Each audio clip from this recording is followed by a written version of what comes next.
대하 30장 1절에서 5절까지 하겠습니다. 30장 1절로 5절 같이 읽습니다.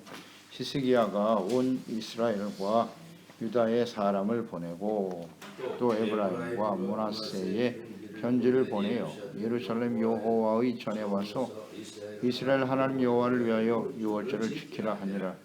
왕이 방백들과 예루살렘 온 회중과 더불어 의논하고 둘째 달에 유월절을 지키려 하였으니 이는 성결하게 한 제사장들이 부족하고 백성도 예루살렘에 모이지 못하였으므로 그 정한 때에 지킬 수 없었음이라.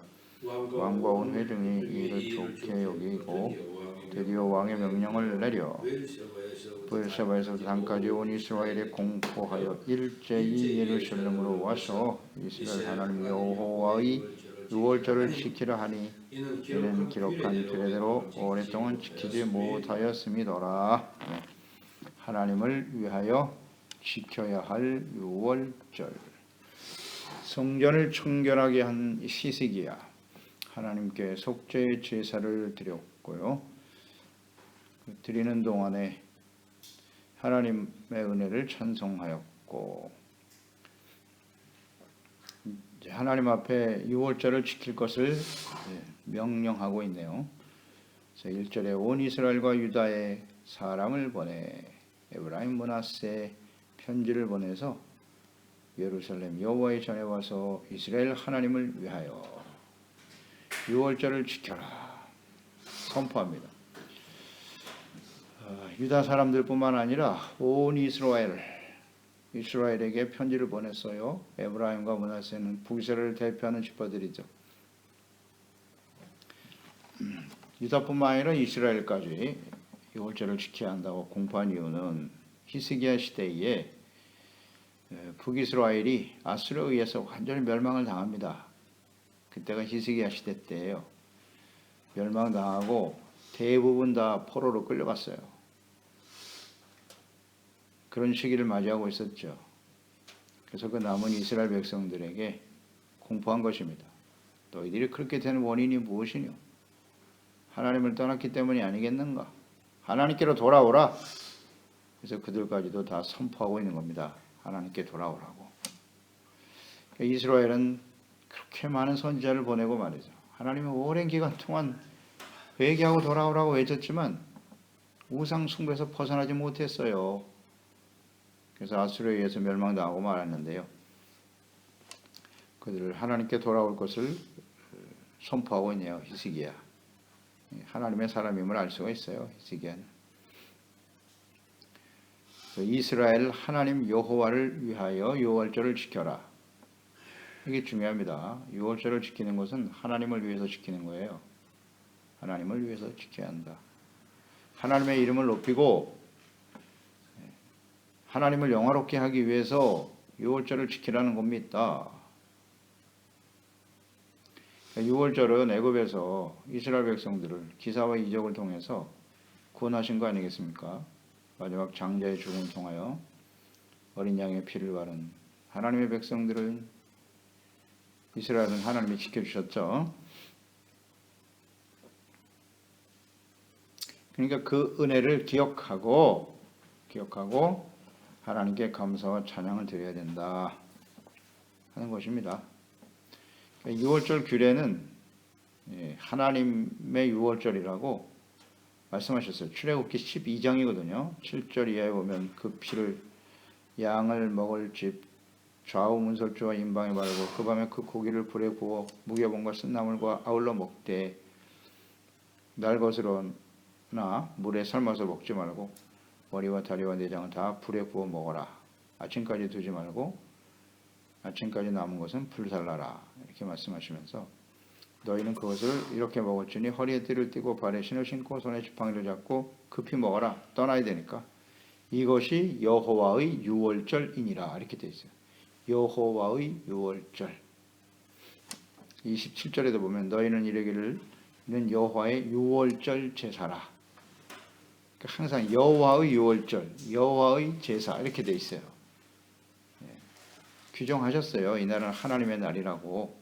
그러니까 주님 전에 나와서 이 절기를 지키는 거예요. 그러니까 하나님께서 이스라엘 백성들을 구원하신 거죠. 구원하신 그 은혜를 잊지 말고 그 하나님께 감사하는 절기가 되어야 한다. 그러니까 하나님을 위해서 드려지는 거죠. 제사, 찬양, 감사, 헌신. 그러니까 자기 자신을 위해서 드리는 것은 아니다 하는 것을 생각해요. 그러니까 우리가 하나님 앞에 제사를 드리고 예배를 드린다라고 했을 때 그 초점이 항상 하나님께 있어야 된다는 걸 다시 한번 잘 생각해야 합니다. 나를 위해서 드리는 것인가? 하나님을 위해서 드리는 것인가? 그러니까 하나님을 위해서 드린다라고 하는 의미는 무엇인고? 물론 연관성이 있어요. 딱 떼어서 우리가 생각할 수는 없지만 그 중심이 하나님께 있는 것과 나에게 있는 것은 다르다. 그러니까 하나님의 유월절은 하나님 앞에 나아가 우리가 예배 제사는 이제 속죄라고 그랬잖아요. 속죄, 용서받고 의롭다함을 얻어 하나님의 이름을 영화롭게 하고 하나님의 의에 합당한 삶으로 변화되어져 하나님이 다스리시는 하나님의 나라의 백성으로의 회복, 이것이 하나님께 드려지는, 하나님을 위해서 드려지는 제사가 아닐까요? 우리가 온전하지 못하면 하나님의 이름을 욕되게 하는 겁니다. 그래서 기도도 언제든지 하나님의 나라와 하나님의 이름이 거룩히 여김을 받으시고 하나님의 나라와 뜻이 이루어지기 위해서 기도하는 것이죠. 하나님을 위한 삶이란 무엇이뇨? 성결, 의, 여기 있지 않나요? 이게 하나님을 위해서 드리는 제사 아니에요? 근데 우리는 예배가 철저하게 자기 중심이에요. 내가 어떻게 하면 오늘 하나님 앞에 복을 받고 내가 원하는 것을 이루고 내가 하나님께 어떻게 하였으니 하나님이 내게 무엇을 주시겠지. 이게 자기 중심의 예배거든요. 내가 이 예배를 통해서 무엇을 받을까 이런 생각을 한단 말이에요. 이게 굉장히 중요한 말씀입니다. 이 개념이 잘못되어 있어요. 그러면 아무리 제사와 예배를 드려도 의미가 없어요. 그건 주님을 위한 제사가 아니에요. 그래서 하나님께서 이사야 선지자, 예레미야 외치지 않습니까? 너희들이 이렇게 수많은 제사와 예배를 드렸는데 그게 진짜 나를 위해서 드린 거니? 이렇게 한탄하시잖아요. 다 너희를 위해서 드린 거잖아. 이렇게 한탄하셨다고요, 하나님이. 주님을 위한 제사는 진심으로 하나님께 나가 죄를 깨닫고 회개하고 성결하게 되어 하나님의 의의 백성으로 부끄러움이 없는 삶이 되게 해주세요. 그 의와 성결을 회복하기 위해서 드려지는 제사가 하나님을 위한 제사라고요. 맞습니까? 굉장히 중요한 생각입니다. 이 하나님을 위한 제사가 아니면 하나님 받으실 수가 없어요. 예배도 얼마나 이기적인지 몰라. 내가 뭐 시간이 있으면 나가고 시간이 없으면 안 나가고 이게 말이 됩니까 이게? 상황이 어때서 못 나가고 뭐 이래서 안 되고 저래서 안 되고 그런 게 어디 있어요? 하나님을 위하여 드리는 날인데 철저하게 자기 중심이야 그냥 다. 하나님 아시겠죠? 뭐 그 중심을 다 보고 계실 테니까 상황이 어쩔 수 없어요. 그게 아닙니다. 하나님을 위해 드리는 겁니다. 하나님을 위해서. 나의 삶이 하나님 앞에 온전하지 못한 모습 때문에 주님의 이름을 망령되이 여기거나 이런 모습은 아닌가요? 이거 회복하기 위해서 가는 거죠. 정확한 지적이에요. 6월절은 여호와의 6월절입니다. 2절 4절에 시스기야 왕이 방백들과 회중으로 더불어 의논하여 6월절을 지켰다 그랬어요. 의논해서. 그럼 사람들끼리 의논해서 정하면 되는 건가? 이거 잘못 이해하면 또 안 되죠. 6월절은 원래 첫째 달 14일부터 6월절을 지키도록 하셨어요. 하나님의 말씀대로 지켜야죠. 12장 14절 출애굽기죠. 12장 14절 18절이잖아요. 이날을 기념하여 여호와의 절기를 삼아 영원한 규례로 대대로 지켜라. 너희는 이래 동안 무교병을 먹을지니 그 첫째 날의 누룩을 너희 집에 제하라. 무릇 전날부터 일곱째 날까지 유교병을 먹는 자는 이스라엘에서 끊어지리라. 너희에게 첫째 날도 성회요 일곱째 날도 성회가 될 것인데 아무 일도 하지 말라 그랬고 너희는 무교절을 지켜라. 이날에 내가 너희 군대를 애굽 땅에서 인도해 내었음이니라. 그러므로 너희가 영원한 규례로 삼아 대대로 이날을 지킬지니라. 첫째 달 그달 열 나흘 날 저녁부터 그랬으니까 14일이에요. 1월 14일부터 6월절을 지키도록 하였죠. 그런데 의논을 할 수밖에 없는 상황이 벌어졌잖아요. 히스기야가 성전을 청결하게 시작한 날이 1월 첫째 달 1일이라고 그랬어요. 1월 1일부터 성전 청결을 명하였어요. 너무 문이 닫혀 있고 아버지 시대에 더럽혀져 있었기 때문에 그 상태에서 6월절을 지킬 수 없었다. 그러니까 성전부터 청결하게 해야지. 그런데 기간이 16일 걸렸다. 이게 16일. 우리가 선행전에서 봤잖아요. 그러면 1월 16일 날 끝난 거예요. 성전 청결이. 근데 14일 날 지켜야 되는데 이틀이 지나버렸네. 그래서 의논을 하는 거예요. 이거 어떻게 해야 되지? 날이 지나버렸어. 1년을 또 기다려야 되나?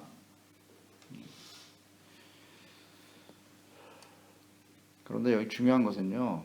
뭐 14일 날 드릴 수도 있었겠죠. 6월절을 몰랐을 리가 없어요. 히스기야가. 근데 성전 청결하는 날까지 기다렸단 말이에요. 거기 보세요. 말씀에 나와 있죠. 성결하게 한 제사장들이 부족하고 백성들도 예루살렘에 다 모이지 못하였으므로 그 정한 때에 지킬 수 없었다.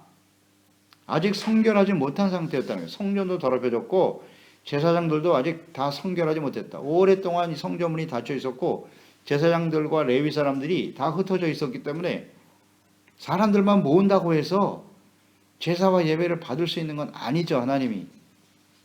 그 제사를 드리기 위해서는 제사장들이 다 성결하게 준비되어야 하거든요. 근데 준비가 덜 됐어요. 부정한 상태에서 하나님 앞에 제사 드릴 수 없다는 거예요. 정확하죠, 이게. 그리고 이스라엘 백성들도 오랫동안 유월절을 지키지 못하다 보니까 모이지도 않아. 분명 1년에 3번씩이 절기 때는 반드시 모이라고 했는데 왕들이 뭐 아무 생각이 없어요.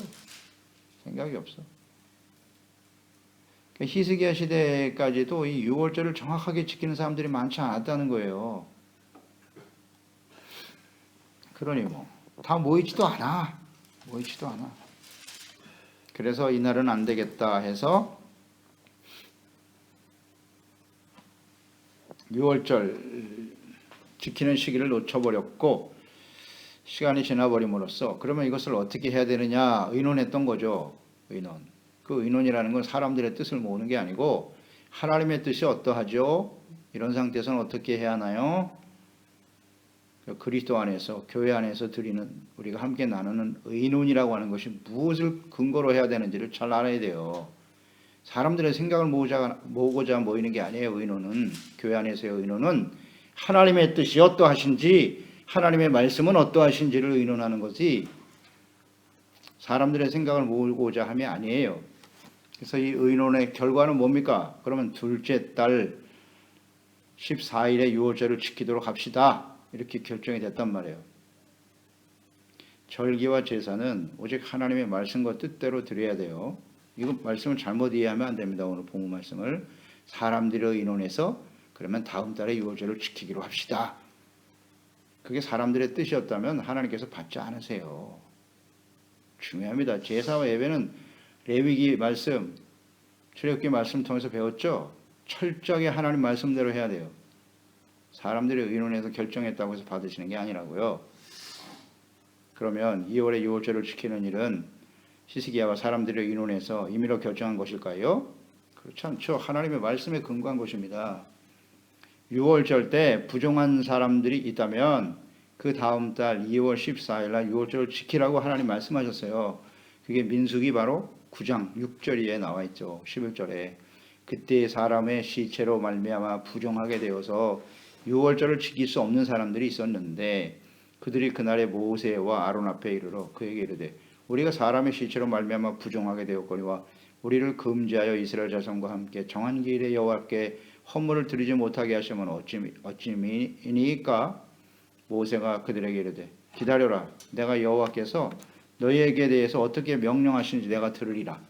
여호와께서 모세에게 말씀하여 이르시되 이스라엘 자손들에게 말하여 이르라. 너희나 너희 후손 중에 시체로 말미암아 부정하게 되든지 먼 여행 중에 있다 할지라도 다 여호와 앞에 마땅히 유월절을 지키되 둘째 달 14째 여기 나와있죠. 둘째 달 14째 날 해질 때에 그것을 지켜서 어린 양의 무교봉과 쓴나물을 아울러 먹을 것이요.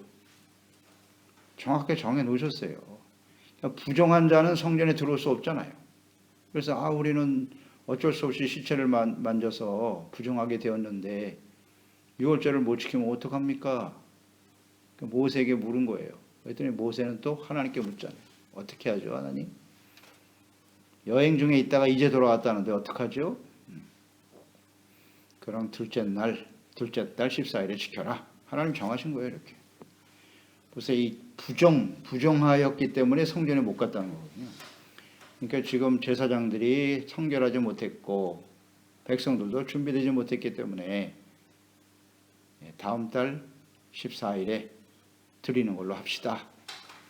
그러니까 그 하나님께서 둘째 달 14일에 그 다음 달에 유월절을 지키라고 하시는 뜻은 그들이 부정하였기 때문이었다라는 거거든요. 시체를 만져서 부정했다. 실제로 무슨 죄를 지은 건 아닌데 어쨌든 하나님의 말씀대로 행하지 못했기 때문에 지금 이스라엘 이 상태는 어떻습니까? 시체를 만진 정도가 아니에요. 성전이 우상으로 가득하고요. 심각하죠. 이스라엘 백성 전체가 우상의 죄에 빠져 있었다고요. 그 상태에서 그냥 1월 14일 날 다 같이 드립시다? 의미 없음. 이 말씀 속에서 우리는 깨닫는 겁니다. 여호와를 위한 유월절이란 무엇인가?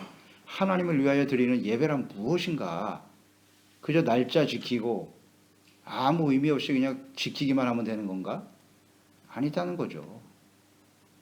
부정하게 되었기 때문에 먼저 회개하고 성결하게 되는 것이 우선이다. 그래서 그러면 민수기 9장 6절 이하에 나와 있는 말씀대로 그것을 의논한 겁니다. 그것을 우리가 다 부정한 자이니 부정한 자로 인정합시다. 우리가. 그리고 다음 달 14일 날 유월절을 지키기로 하지요. 무슨 의미인지 아시겠죠? 사람들끼리 의논해서 결정하는 게 아니에요. 하나님의 말씀대로 하는 거지. 그러니까 아무리 사람들이 좋은 의견을 가지고 무슨 합의에 이르렀다고 해도 교회 안에서는요, 하나님의 말씀을 떠나는 일이라면 의미 없는 거예요. 의미 없어요. 하나님 말씀에 근거해야 돼요. 언제든지. 인간적인 생각은 중요하지 않다. 깨닫게 되네요. 그래서 하나님을 위하여 드리는 유월절이 무엇인가? 자신을 성결하게 하고 이게 우선이에요. 죄사함 받고 용서받고 의롭다므로도 하나님께 나아가 예배하고 경배하는 그 은혜에 감사하고 찬송하는 일, 이것이 정말 주님을 위한 것이에요. 그런 자세로 드리고 있나? 이 말씀은 신약 성경으로 그대로 이어지죠. 유월절 이 절기는 오늘날 우리가 무엇으로 지키고 있는 거죠? 성찬이잖아요. 성찬. 예수 그리스도의 몸과 피를 대하는 거죠. 예수님의 흘리신 피, 그게 바로 유월절 어린 양의 피라고 하셨지 않습니까? 오늘날 성찬일 텐데 이 성찬을 지킬 때 어떤 자세로 지켜야 되는고 고린도전서 11장 26절 29절에 잘 나와 있죠. 너희가 이 떡을 먹으며 이 잔을 마실 때마다 주의 죽으심을 그가 오실 때까지 전하는 것이다. 그러므로 누구든지 주의 떡이나 잔을 합당하지 않게 먹고 마시는 자는 주의 몸과 피에 대하여 죄를 짓는 것이다. 사람이 자기를 살피고 그 후에야 이 떡을 먹고 이 잔을 마실지니 주의 몸을 분별하지 못하고 먹고 마시는 자는 자기의 죄를 먹고 마시는 것이니라. 이게 바로 유월절 규례와 연결이 되어 있잖아요. 성찬을 임하기 전에 철저하게 먼저 자기를 성결하게 하고 죄를 깨닫고 회개하고 돌이킨 상태에서 성찬에 임해야지.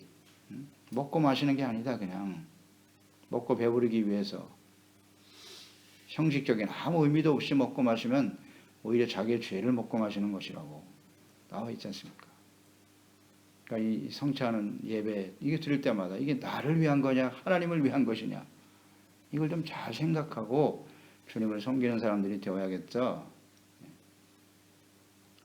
5절에 히스기야는 유다뿐만 아니라 온 이스라엘에게 공포했다. 유월절을 지킬 것을 명령했어요. 부엘세바에서 단까지.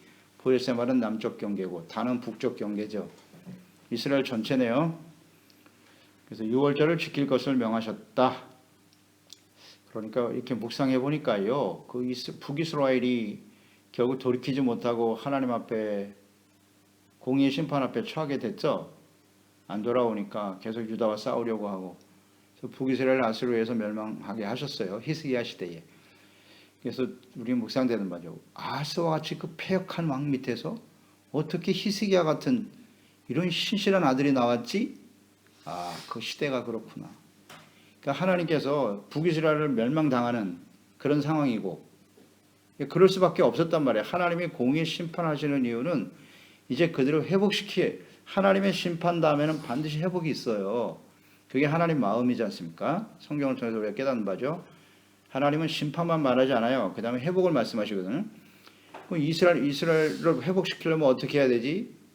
이스라엘 스스로는 힘들다고 보는 거죠. 그래서 그들을 정리하시고 유다의 히스기야 왕같이 하나님을 경외하는 사람을 세워서 북이스라엘과 유다를 이제는 하나 되게 해야 되겠구나. 하나님의 마음이 확 느껴지네요. 이 오늘 말씀을 통해서 제가 분명히 깨달았어요. 왜 히스기야와 같은 왕을 하나님이 세우셨는가? 아, 바로 여기에 있었구나. 이스라엘까지 전체를 회복시키려고 하는 하나님의 마음. 그 일에 쓰임 받았던 사람 히스기야. 그래서 이 히스기야가 세워지는 거구나. 그렇습니다. 우리에게 하나님의 은혜가 임하고, 이거 은혜입니다. 이건 히스기야가 잘나서가 아니라 우리가 구원받은 것도 은혜고, 우리가 믿음을 바르게 지켜서 하나님의 말씀과 뜻대로 주님을 섬기고자 함도 역시 하나님의 은혜입니다. 은혜인데 왜 그렇게 하셨는고? 하나님의 나라를 회복시키기 위하여. 맞습니까? 이건 뭐 변함없는 하나님의 뜻입니다. 모든 가정 중에 가족들 중에 나를 이렇게 하나님께서 구원하시고 나에게 은혜를 주시고, 그 이유가 뭘까요? 우리 가정을 회복시키기 위해서. 이게 하나님의 뜻이에요. 잊지 말아야 합니다. 많은 교회 성도들이 있죠. 그 중에 왜 하나님께서 나에게 은혜를 주셔서 주의 종이 되게 하시고 재직이 되게 하셨는고? 내가 세상에서 뭐 믿음이 좋은 것을 자랑하라고? 아니에요. 이 패역하고 악한 세대 속에서 어떻게 하면 하나님의 나라를 바르게 세울 것인가? 여기에 초점이 있는 거라고요. 이걸 잃어버리면 안 돼. 이걸 모르면 안 돼요. 안 돼요. 왜 나에게 은혜를 주셨나? 이 시대에 하나님이 우리를 왜 재직과 주님의 일꾼으로 세우셨는가? 히스기야. 그래서 하나님의 나라와 뜻을 바르게 세워가는 일을 위해서 범죄한 하나님의 백성들을 회복시키기 위해서 오늘 우리가 존재하는 것이구나. 특히 이 시대는 이제 마지막 심판을 향해 달려가고 있어요. 달려가고 있습니다. 이때 우리가 해야 할 일이 무엇인가, 사명이 무엇인가를 다시 한번 깊이 인식하고 순종하는 저희들이 되어야 하겠습니다. 기도하겠습니다. 하나님 아버지, 아하스와 같은 패역한 왕 중에 왕의 아들 히스기야가 어찌 이렇게 하나님 앞에 정직하고 다윗과 같은 모습으로 하나님을 섬길 수 있었는가? 먼저 성전을 성결하게 하고 그 직무를 맡은 제사장들을 회복시키고, 그러니까 하나님과 하나님의 백성들 이스라엘 유다의 회복이란 무엇이냐, 자신이 왕이 된 이유가 무엇인지를 정확하게 알고 있어요. 하나님의 다스리시는 하나님의 나라. 왜 유다와 북이스라엘이 이렇게 멸망을 당할 수밖에 없었는가? 이것은 우리가 하나님을 버리고 하나님을 떠났기 때문이다. 성전이 더럽혀졌고 정확하게 이해하고 있어요. 이것은 하나님께서 히스기야를 세우신 하나님의 뜻과 연결이 되네요. 그가 유월절을 지키는 과정에서 철저하게 하나님 말씀대로 하려고 하는, 말씀과 뜻대로 행하려고 하는 히스기야의 모습 다시 한번 우리가 깨닫게 됩니다. 하나님을 위해서 드리는 유월절, 하나님을 위해서 드리는 제사와 예배, 이것이 무엇을 의미하는 건가? 교회가 존재하는 이유도 하나님을 위해서입니다. 사실은 하나님을 위해서 존재하는 거예요. 주님의 영광을 나타내고 주님의 의를 드러내야 할 저희들이 아니겠습니까? 그리고 북이스라엘, 하나님의 심판으로 멸망해가는 그들을 하나님 회복시키려고 히스기야를 세우셨구나. 이제야 깨닫게 되네요. 오늘도 하나님 아버지, 우리에게 은혜를 주시고 우리에게 하나님께서 성령으로 감동하여 구원의 은총을 베풀어 주신 이유는, 주님의 일꾼으로 세우신 이유는 어두워져가는, 쓰러져가는 교회와 가족을 가정들을 바르게 세우기 위함이라는 걸 깨닫고 히스기야와 같이 철저하게 하나님을 위해서 말씀대로 주님을 바르게 세워가는 저희들이 될 수 있도록 도와주시옵소서. 예수님의 이름으로 기도드리옵나이다.